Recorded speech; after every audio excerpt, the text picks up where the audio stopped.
Louane a mis le feu au Caribana Festival en Suisse cette semaine dans un outfit tout en noir qui a attiré tous les regards. Première apparition sur scène pour la chanteuse depuis sa prétendue intoxication au GHB lundi dernier. Les projecteurs étaient braqués sur elle.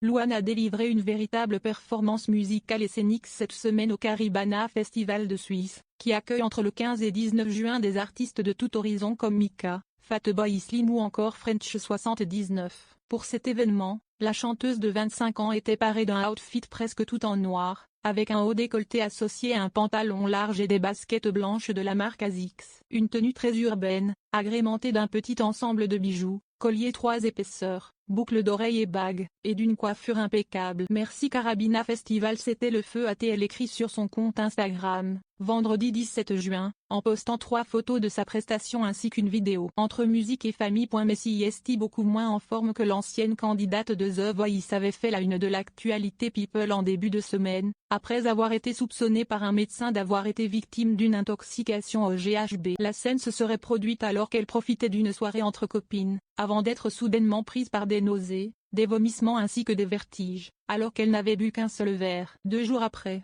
Louane publiait une série de photos sur Instagram sur laquelle elle avait l'air très mais cela n'a pas suffi à pleinement rassurer ses fans, qui s'étaient empressés de prendre des nouvelles de l'artiste dans la section commentaires. D'autres pistes ont été explorées par les enquêteurs. Plus de peur que de mal finalement pour Louane, qui est réapparue en pleine forme en Suisse pour ce festival, qui ne devrait être que le premier d'une longue liste pour cet été. Mais en parallèle de sa carrière artistique, la chanteuse doit désormais s'occuper également de sa petite fille. En couple depuis l'été 2018 avec le musicien Florian Rossi, elle est maman depuis mars 2020 d'une fille nommée Esme à qui elle avait récemment rendu hommage dans une chanson. Elle avait également demandé à tous de respecter l'anonymat de sa fille qu'elle souhaite protéger des réseaux sociaux, sous peine sinon d'en venir à faire appel à la justice. Avec un procès tellement hardcore qu'ils ne peuvent pas se risquer à le faire, avait-elle déclaré le 4 juin dernier sur RTL. Ces derniers sont prévenus.